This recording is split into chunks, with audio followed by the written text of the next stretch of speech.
I am going to begin the parking committee. I'm Sheila Vaccaro with Lisa Dorsey and Bernie Flynn. First, I'm going to call this to order, and then I'm going to ask for comments, suggestions, or petitions by residents in attendance. Seeing none, we're going to go on to the discussion items. A is the Garage Management Monthly Report. Since we're still waiting for Steve. Sure. Let's move on to the Director's Report.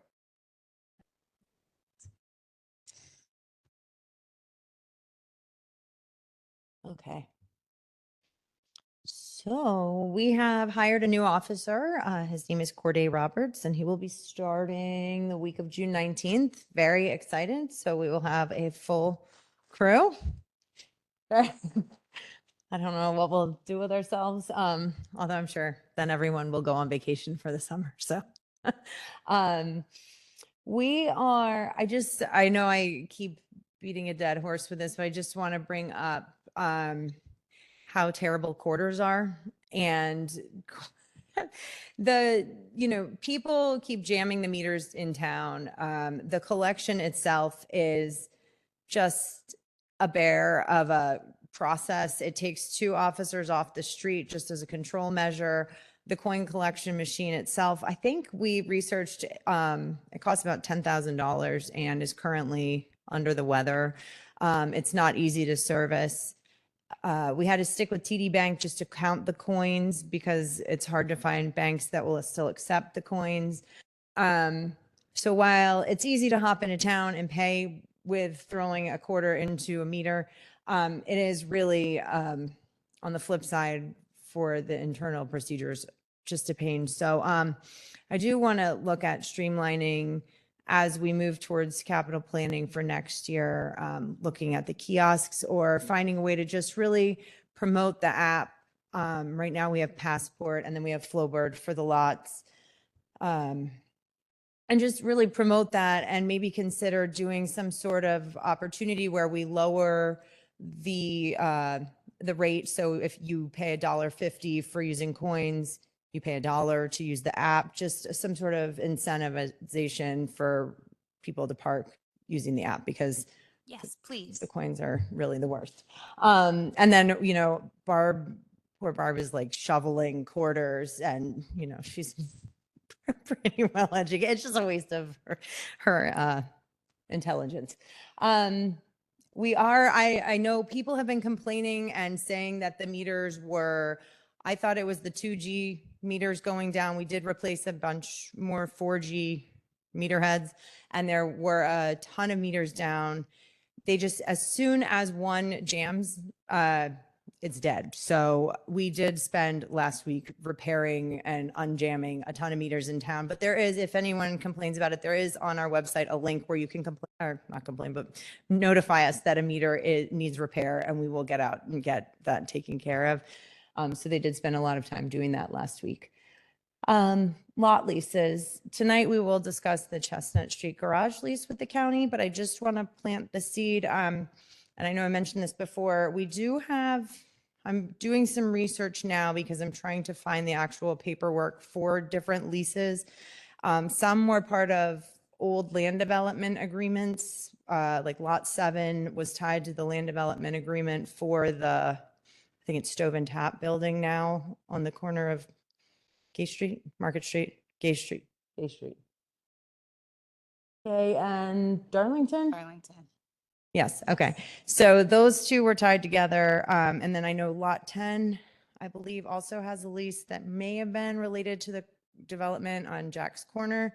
So I'm trying to track down those leases. And then Lot 5, we have a lease with the Methodist Church that's attached to that. So once I find all of those, I think it would be good for us to have a discussion about how we want to proceed as a whole, and if we want to be more thoughtful across the board instead of having sort of friendly agreements with certain people, and maybe we do a lottery for all of them or just kiosk them all and call it a day and never have to look for a piece of paper again. So I will bring that to you. I just want to let you know I'm looking for the paperwork. So Thank you. you're welcome. The dispute policy, we do get quite a few disputes for tickets that we give out. We came up with a dispute policy internally. It is on our website, so you're welcome to let people know if they're upset about tickets. We do try to accommodate, but we get a lot of, I'm doing a lot of good for the world and we think you should let my ticket go because I'm nice. And so we've come up with a nice policy. So that's on our website. And we are working on updating the parking area of the website specifically for, I've noticed it was very confusing to figure out where to park and what apps to use. So we're trying to make it a little bit more helpful for residents looking or people visiting town. We will have a bunch of ordinance updates at the next meeting, specifically chapters 104 and 77, which is the residential permitting. And then permit changes, one of which I wanted to ask your opinions on tonight about the business permit. That's everything I just thought of in the last month.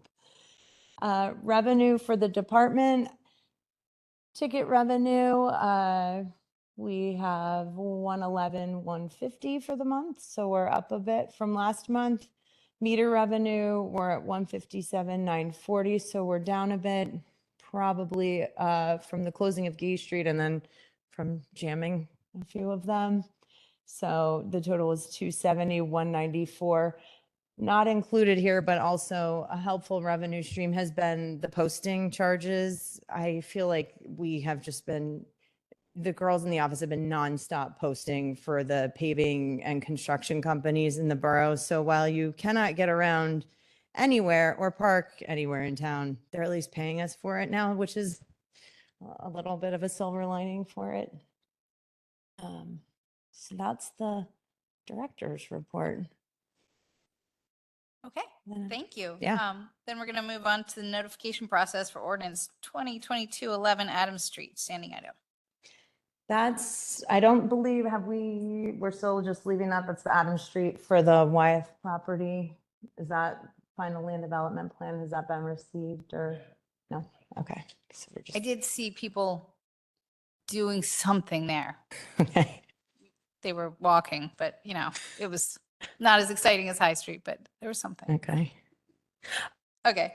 Now the D is the Chester County, Westchester Borough, Chestnut Street parking lease renewal.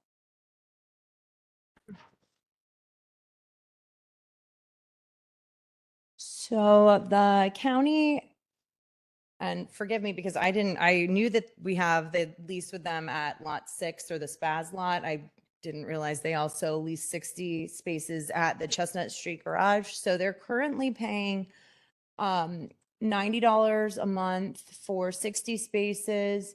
And I believe they have the full-time rate. So the full-time rate is actually 125 a month. They're paying 90, which is the weekday rate.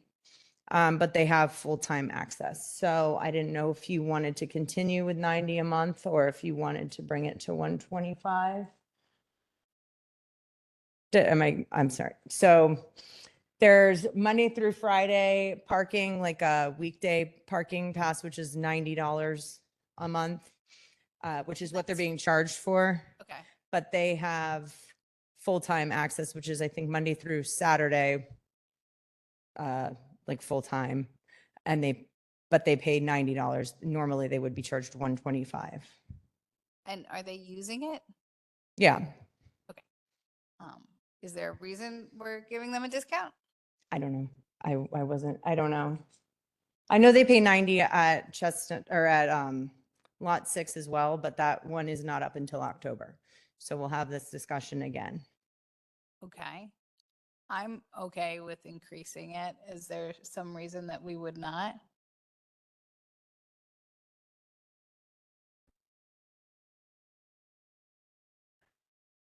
We could just clarify that with the county and they can make the decision whether they want to buy 24/7 or a weekday pass at our rates. We shouldn't be selling 24/7 passes at a discount rate.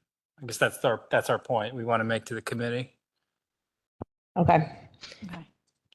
So I will find out. They can either have 125 for the full, for full-time access, or $90, and then they'll have the weekday access.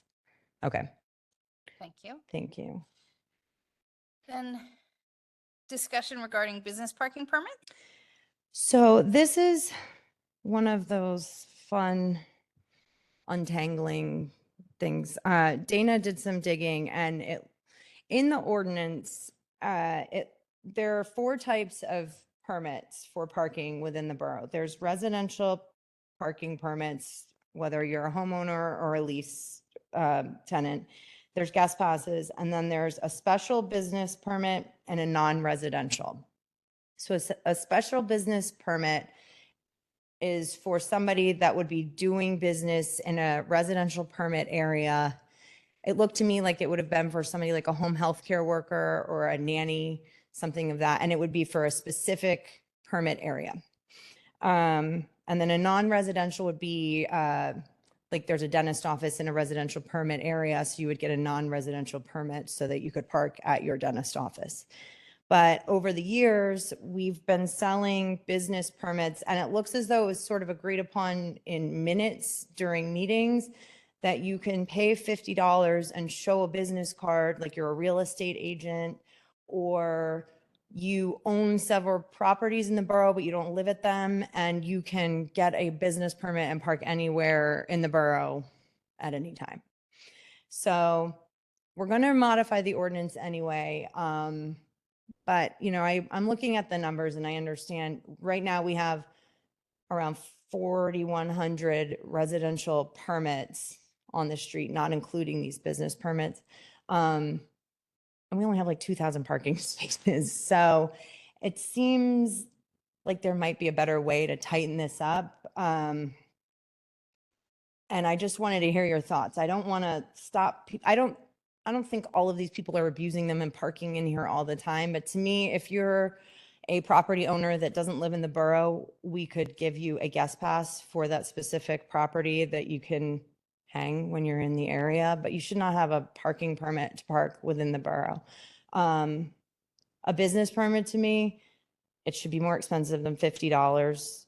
And it should only be for specific hours. It shouldn't be overnight. We also don't charge logoed trucks. We don't charge them. And I know utility companies are a different issue, but a lot of people have logos on their truck. Like, we had a guy who disputed a ticket. He said he was doing work. It was 11:30. He had a Milwaukee drill truck. And I was like, show me a work order, prove to me what you're doing. And a business card is really easy to come by these days. So I feel like we really need to do a little bit more diligence on this. So I wanted to hear your thoughts on this before I made any other suggestions. And I know you guys really know the history of the borough here, so. Are you specifically asking about the business permits? Yeah. Okay. I mean, it does make sense to me that they should be a little more expensive and specific. Mhm.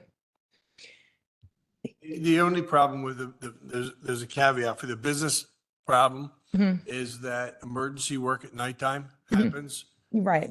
And plumbing leaks, water breaks, that kind of stuff, electrical problems, Right. so I'm not saying that happens all the time. but Right. In the wintertime, it's a lot more prevalent, that they have to come in at nighttime. But, Right. $50 is really a break. If we're charging the county 90, 90 Mhm. sounds fair Okay. for me. They're here working, they're making good money. Yeah. So So, Mr. Flynn, are you saying $90 a year, $90 a month? The No, county's paying $90 yeah, a month. yeah, canopy's $90 a month. The business people, they're in and out. It would be $90 a year, I think would be fair. Because they're paying 50 now. Right. Yeah, for a year. And they pretty much park legally wherever they need to park to get their job done. Mhm. Yeah.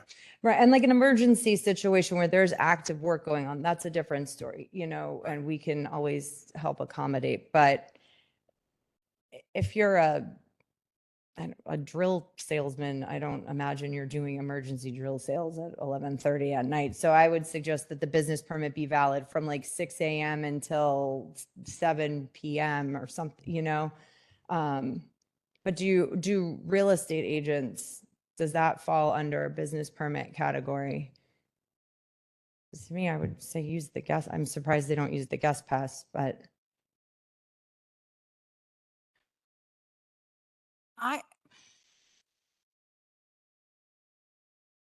am more in the camp of specific locations and, I I don't, I'm going to be totally honest.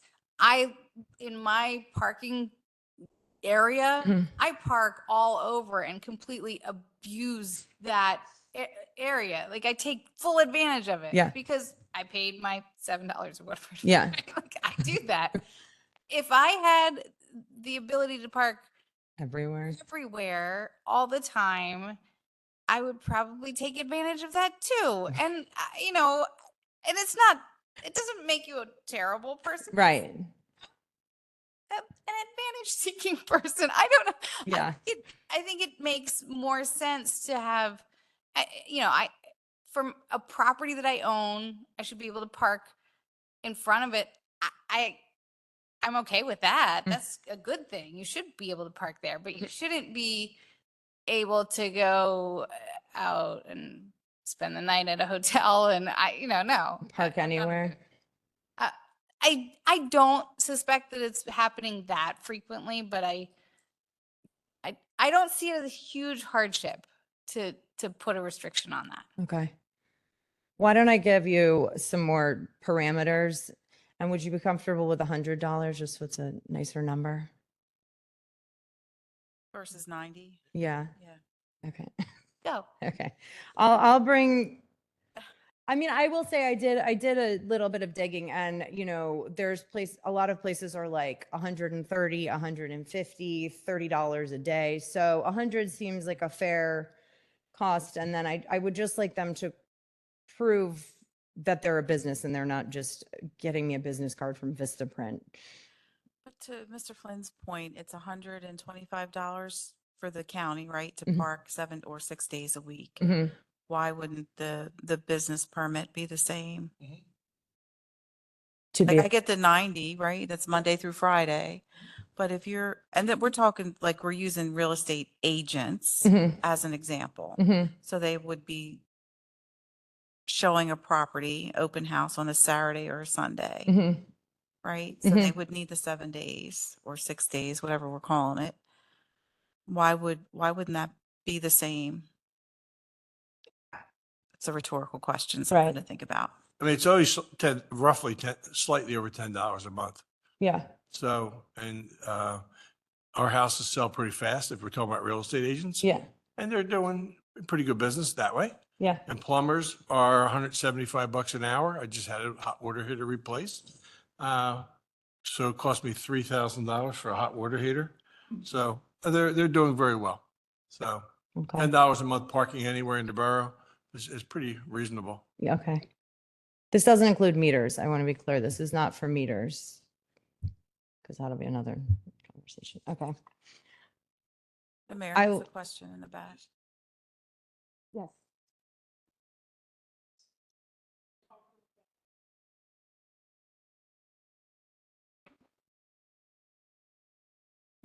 The business permits that we're talking about, these are, I guess I don't understand why they're yearly. If there are business permits, or people are going to private homes and doing business, why aren't they just per time they're at the house doing business? Why are we giving them a carte blanche business permit and just saying, okay, you need to do business here?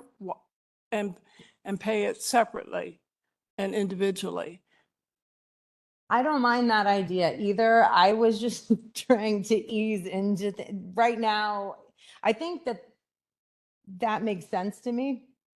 Right now it is $50 and go wherever you want and do whatever you want. I just try to temper myself because I feel like I'm That coming in should here. never be- It shouldn't be 24/7. No business should have a 24/7 parking permit, business permit to park like Yeah. that in the borough. I think that we need some clarification on what these businesses, how these, like, do we need to split it into a couple of categories of business permits? I don't know how much of a headache that is for you, but you know, if a realtor's only coming into the borough on the weekends, can they get just a weekend permit? If it's a music teacher who teaches 12 kids in the borough at 12 different addresses, I don't, you know, like, I don't know how to streamline this so that it makes sense. Yeah, I mean, I have a list of who uses it. Right now we have, I think, 106 business permits. And, you know, don't And judge. these are yearly, the 106 people, they're yearly permits they have Yes, and so 24/7? mhm. And so this one, this is what started stressing me out. This 1, 2, 3, 4, 5, 6, 7, 8, 9. 9 were pulled by the same person for 9 different cars to the same business address. So I guess like a company has a fleet of car, and you know, if it's just a business card, I think it might be a painting company. I don't know. I don't love the way that this exists right now because again, I know how hard it is for residents to park here and I don't know the extent of abuse that is happening here. So I do like the idea that maybe there's a nominal fee, you know, it's $10 a day to park here. And if you're doing work here, give us your work order and we give you a temporary permit to park here for that many days. And we could do that easily in the office. And that's fine. I just don't want, you know, I know I'm making a lot of changes, so I'm trying not to stress everyone out at the same time. But our ordinance right now does not match our system. And I want to make sure that as we're going into the new permitting year, I have some game plan. If anything, if I might add this, you know, if it's businesses who routinely have a lot of business in the borough, you know, some places you go, you can get a daily permit or you can get a monthly permit. And usually the monthly permit is a little less than your daily permit, you know, your tag, but it should be a special kind of temporary, you know, piece of, this is it for today. So I just feel that yearly is too much. Yeah. It's too much. What you're saying is making me feel better because I was starting to feel really mean and you and I are on the same page. So that makes me feel much better. Can I just, I think that the one thing that might warrant a yearly thing, that the only thing that really makes sense to me is if you are a property owner and so you want to come in to do something with your buildings, but you don't live in the borough. That makes sense to me, but it's also associated with an address. Right. This, like, I had a music teacher come to my house all the time. I provided the permit. Right. Right. It's, I don't understand a painter or like that. Why would they? I'm confused by that. Yeah. Me too. For the property owner, I know there are some that have several properties. Again, I think you could give them either hanging tags that match the property or you just give them permits. You can have more than one permit for a property address and we can just check the handheld to match it. You know, oh, they do have an area A or, you know, so it's just a little bit more work on our part, but it's clearer in the end. So otherwise you are just going around the borough. Yeah. Can we move ahead with cleaning this up? Yeah. I think what I'd like to see is just consistency, Yeah. right? So if we're charging one monthly or annual fee, we're charging that across the board. Okay. where we can. That makes sense. There's a resident here who she keeps putting her hand up halfway. So how about if you speak? Sue Bain. So just a couple of thoughts. Realtors, they're mostly here on weekends. So you could issue the permit to the business, Keller Williams, whomever. They have to go into the office, they have to pull the guest pass, and it's good for, their time they're there. But it's not individual Yes. real estate agents. It's to the business. And the business might have 5 of them, Mhm. but, that's going to save that many more permits out there. Somebody like the plumber, they should have an automatic year-long thing because they're in and out. They're going to be at my house in the morning. Bernie has an emergency. They're there in the afternoon. It's not a scheduled thing. If it's a contractor coming into my house and we know he's going to be here a week doing whatever, that warrants a guest pass. And I actually have one that he could use. But I mean, I think you're making, the guys who are moving around, the healthcare worker who's coming to my house for physical therapy, he's going to go visit Daryl, he's going to come visit Bernie, they should just have a blanket pass. Mhm. It shouldn't be, we shouldn't be making too many categories. Right.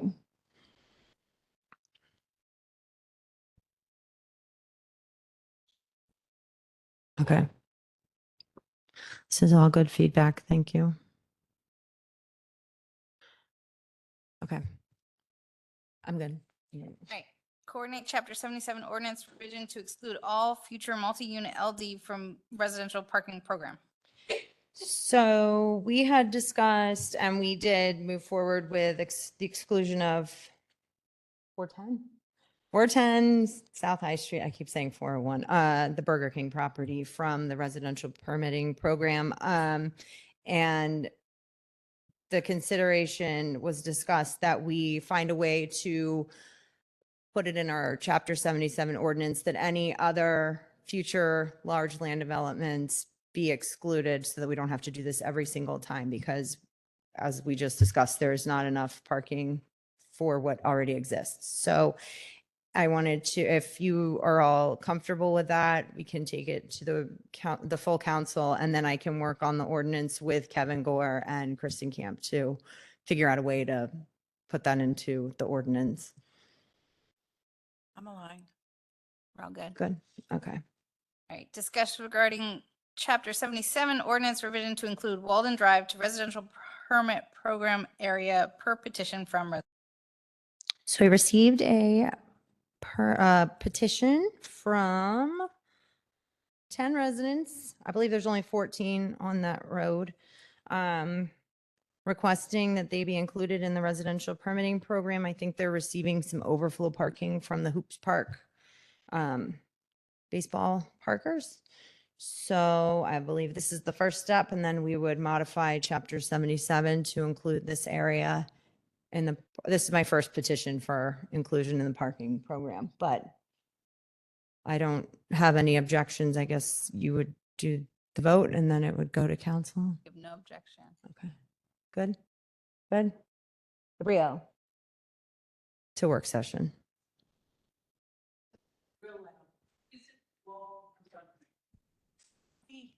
Doesn't Walden Drive all have driveways? Why do they need permit parking? I think there's a bunch of people parking there during baseball games from Hoops Park. So the park needs to be better policed and parked. I mean, a few cars on a street that has driveways, they just don't want to see strange cars. No, I think the issue is that the residents are being parked in to their driveways and sometimes cannot enter and exit because it's being abused on the weekends. Okay, thank you. That's a little clearer. Thank you for bringing that up. I'm down in the south section of the borough, so I'm more familiar down there. I have seen the permitting used as a way to clear a street. And it does just limit parking in our borough. So I am less in support of this now that I am aware. Now, if if it is truly parking in to driveways, that's a different issue. That's not a permit issue. That is a leasing issue. Please. Thank you. I live there, Sheila. So it's parking into they park us in so that we cannot exit. We have a neighbor that's paraplegic and they have the big bands. And oftentimes, because there's no parking signs at all, they park on both sides going up the street and down the street. This would not be a problem if they actually use the parking lot provided. But they don't use the parking lot provided because of the foul balls and the way the baseball field is made. It's piss poor planning on the borough's part and whoever designed that park.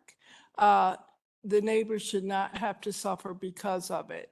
So they don't use the parking lot. They've put up steps in the park, steps from a parking lot that they do not use. So they park around the perimeter of the parking lot. If they actually put up the netting on the poles that exist there and put up the netting, which they have chosen not to do in the 20-some years that I've been there, the poles have stood and the netting has not gone up higher. So if they park there, if they park in the other two parking areas provided by the park, then the neighbors would not have the issues.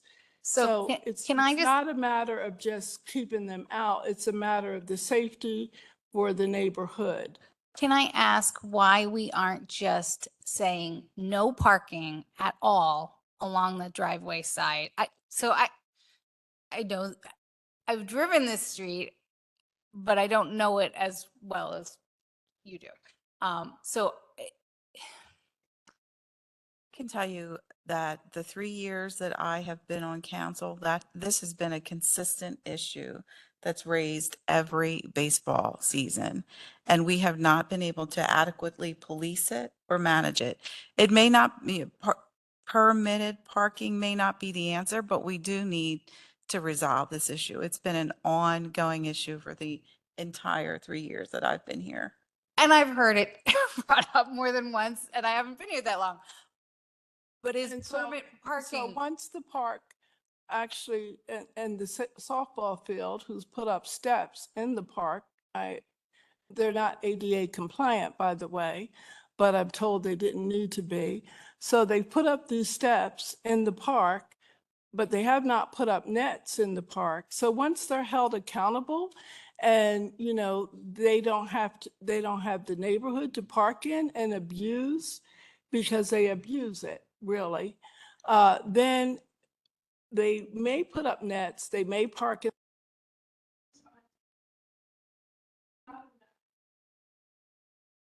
Well, I think the signs should say no parking.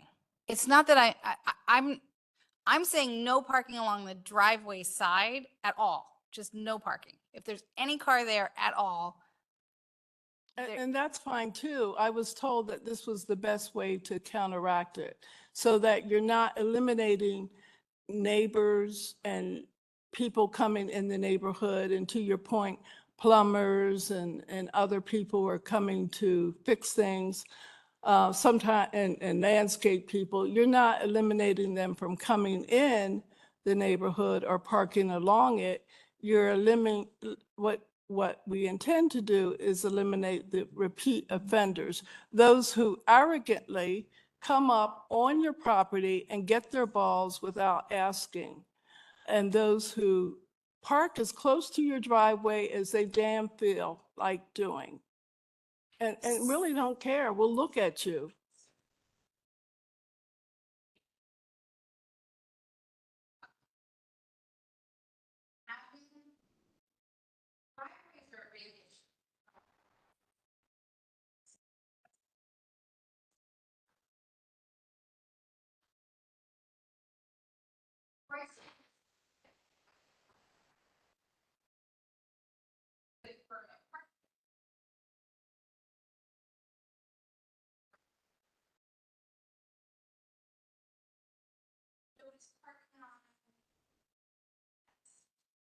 Well, this is a cul-de-sac, so I don't think it's the same as Price Street. Just a second. It's a cul-de-sac. I don't think it's the same as Price Street. And I would like to ask Ramsey if, we sort of have a new regime. Is this something that can be policed not by the police, but by the parking maids on Saturdays and Sundays to give out the tickets on a regular and consistent basis? Not on, we aren't here, I mean, on Saturdays, we only have one officer, 4 to 12 on Saturday. But we also have an issue with the policing of the parking of the driveways, which who's policing that? The driveways? Yes, if I park in front of your driveway, Yeah, we can write a ticket for that. you will write a ticket. Will you tow my car? Police officer has to. Police officer has to. Yeah, parking department won't go. So I think, maybe we look at the game schedule and figure out if we can get someone there during the games. The games are on Saturdays and Sundays. I hear you saying, parking after 5, right, is metered or charged. But we've got to figure out a solution. Again, I've gotten several emails and calls about this. If it's a matter of driveways, and then I would say that Sheila's consideration of signage would make more sense because police will not ticket for permitting.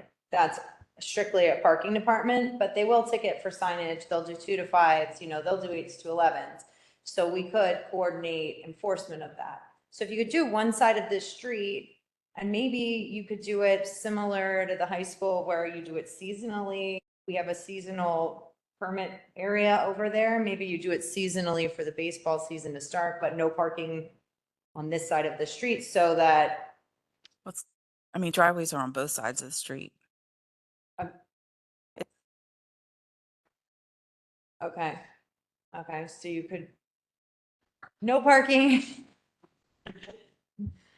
So Just what- real what- quick. What does it hurt to have permitted parking? Does it hurt anyone here I- to have permitted parking there? I don't think it hurts, but I think that the concern now is that if the hopes is that enforcement would be on Saturdays and Sundays, we don't have enforcement during those times and days, so you would essentially be trying to staff a They're department. there weekdays as well. They're there Okay, I weekdays. mean, that's not a problem, but the Saturday, if there's Saturday day and Sundays, then that's gonna be an issue. So if you want to put up no parking signs in the entire neighborhood, I'm okay with that. Fine. I I think love it's Sheila's idea. I Great. think the enforcement I've seen it not happening the way it needs to be happening.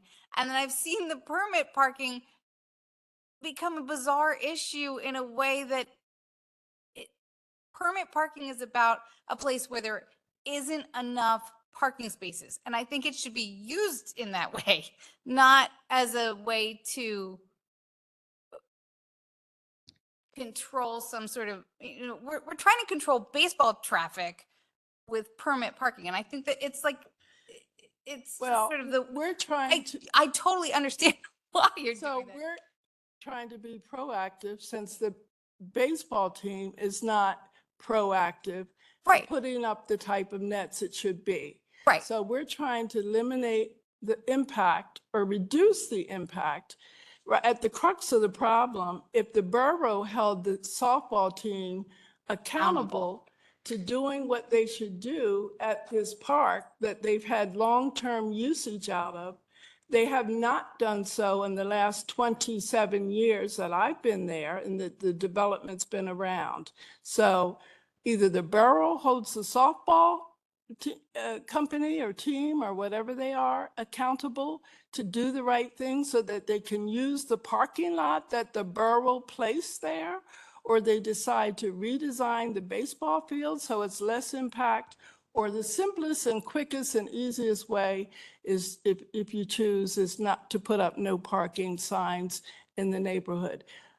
we're being reactive because the softball team has not been proactive and done what they should do. No, what they've done is put up crazy stairs from a parking lot they do not use. Yeah.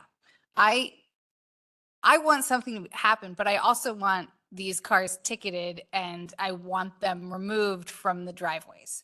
So I'm not thinking that the permit Which the park. borough allowed them to put up these stairs in the park. Stairs that I watch to see who actually uses these stairs. Because I'm right there on the corner, so I have front row seat to all of this shenanigans. And yeah, they're not. So if we put up no parking signs on that whole street, would that would that be okay with the residents? Darrell Cook, South Walnut Street. Could we hear what the petition actually requests? And would the petition change if they knew there was no enforcement on Sundays?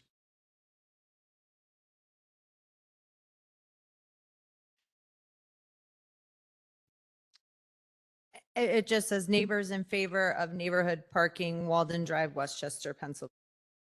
So it was not specific to hours of enforcement. Yes, Don? Guaranteed to make some trouble. I apologize for that. As I remember, permit parking was started around the university in 1986. I live over on West Neal Street, a block from Sheila. Back then it was needed because the streets would get completely filled with cars. Great. But, and then when I was on council, every single term, you get one more neighborhood, one more block. We want permit parking. And when I looked at the map before this subject came up, Walden Avenue, where the hell's that? That's like the other side of the borough. I mean, why do we need permit parking on streets that really don't need it? If the issue is the softball team or baseball team, fine. But just to have more and more permit parking, I can easily see where you're going to have permit parking up to the golf course. And I'm just griping, that's all. But it's just something to keep in the back of your head. I mean, people have to park here. Parking is an issue, no two ways about it. And sometimes people are just going to have to walk a block or two. That's all. Mr. Vaccaro, we really beat this thing up. And we thought that Public Works was a problem. Anyway, the mayor, to your point, and Mr. Metric will attest to this because he has baseball players. Since we do own the park, we do own the facility, we do know that foul balls normally go in certain trajectories back. We could ask the baseball field to extend the overhang of the backstop to catch or knock down the balls that are going out of the ballpark. Most of them, you won't catch them, all of them, based on the thing. Right now, when I was over there today, they had a very little overhang for the backstop, but they could extend it out probably about 4 feet, 5 feet, and knock down the balls and be a lot cheaper and a lot less aggravation than going through all the permit parking stuff. Just one comment here. Permit parking takes 90 days to go into effect. So it's not really going to help you this season. I think the fastest quick fix is to go find out how many no parking signs Public Works has, throw them up, do the ordinance on the back end. I didn't say that. And, and in the meantime, reach out to the ball teams and say, hey, you need to fix your nets. But, if you have no parking signs, then you have police enforcement. You've not impacted Ramsey and her department, who aren't here on weekends anyway. Not having an ordinance to put a no parking sign up would be very pragmatic for the borough because all the tickets would have to be, when they go to court, they would have to be dismissed. But And- who's checking? Yeah. Who's gonna check? You're on a recorded line, Miss You're on Mead. I'm camera. just saying. Yeah, I can't sign on to that. Thank you very much. I'm not in Mar-a-Lago right now. Yes. Well, do you want to go the no parking route and modify the ordinance to include Walden Drive for no parking? While we're rewriting ordinances? I believe the mayor is in support of that. Are you Yes. comfortable with that? Okay. Okay. So we're gonna go 3-0, modify no parking ordinance. Again, this shouldn't be a neighborhood problem. The neighbors were advised that putting out no parking, permit parking would be the easiest and quickest route to go. Yeah. What I've asked for is that someone hold these softball players accountable. And I've not gotten that at all. Mayor, to your respect, that's Mr. Metrick's job now, to go to public Parks and Recreation and ask them to modify their backstop and their overhang for their backstop. So it falls under Parks and Recreation at this point, I believe. Am I correct, Mr. Metrick? I've talked about this. He shook his head, yeah. For 3 years, this has been a consistent conversation that I have had with Parks and Recreation. So this is not a new conversation, but it's reaching ahead because we were advised that the easiest way to do this would be to get permit parking. We don't need permit parking. We don't want to abuse permit parking, but the neighbors are a little frustrated. So, yeah. So if there is another way of holding the softball players accountable in the field, in the borough that they use, you see the beautiful steps? Yeah, then that's wonderful. Thank you. Do we want this no parking to be seasonal, like baseball season only? Do you guys use the street parking any other time?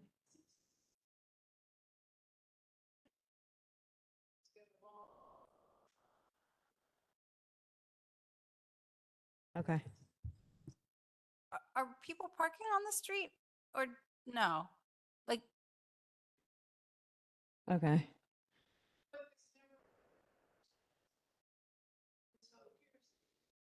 On both sides of the street when there's a game. And again, we have one of the corner, at the very corner property, he has the big extended vans with the lift and 2 of them.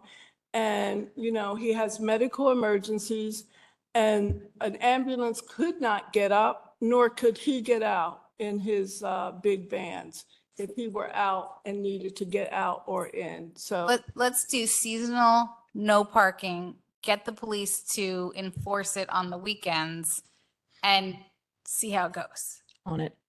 Okay. So let's go on to ordinance 10445 handicap parking requests, 610 South High and 407 East Bernard. I would recommend approval of both. There's nothing in the vicinity and they provided all documentation. Go with that then. Cool. And then can we approve the May 2023 parking committee meetings minutes? Okay, approved. I have one thing that I want to add in other business. Let me add it first. I would like to propose for next month to work on defining what a truck is and possibly limiting trucks in residential neighborhoods to only being allowed to provide local deliveries. And then anyone and everyone who thinks that's a bad idea can tell me why. That's it. Okay. Anyone else? Garage report.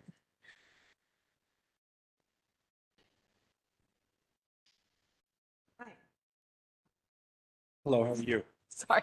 Hi. It's okay, good. My name is Joe Mallon. I oversee the garages within Park. And my boss back there, Steve Maiden, Hi. he's my boss. So just go over an overview of the garages. We had a very good month in May. Transient parking was $56,000. It was $3,800 over budget. And over prior year was $5,200 over, which is really good. That was for Bicentennial Garage. Year to date, $249,000. It's down $13,000 over budget, but year-to-date variance, it's $25,000 over. So it was a very good month in May. Chestnut Hill Garage, 57,697. Variance over budget was 17,000. And versus last year was $25,000. So just a huge increase over last year, which is fantastic. Year-to-date was $193,000. Year-to-date budget, it's down 5,200, but over last year by 44,000. That's Chestnut Hill or Chestnut Garage. So combined garages, $114,000, $21,000 over budget. Prior year over $30,000. Year to date, we're up $70,000. We attribute that to the month of May getting better weather, them closing Gage Street. We've seen a huge uptick on the weekends. We've added some staffing to control that, but it was really a very busy month for us. The one thing we did notice that transient parking or the monthly parkers is down. And I'm not sure why it's down. It was down for Bicentennial, down $5,300, and year to date down $9,400. And then for Chestnut Hill Garage, it was down $13,000 and $16,000 over last year. And that's for the monthly parkers. So I'm not sure why we saw such a big difference from last year to this year. I've only been overseeing it for 1 year, so I don't really know why we're down that much. But on a positive note, I mean, year to date, a variance of $54,000, both garages, that's a huge increase. So you're getting a lot of people coming in for that. Issues with the garage, the only thing we have going on now, we have coming up, we're doing the power washing. We're going to be using a different vendor. The last vendor was not good.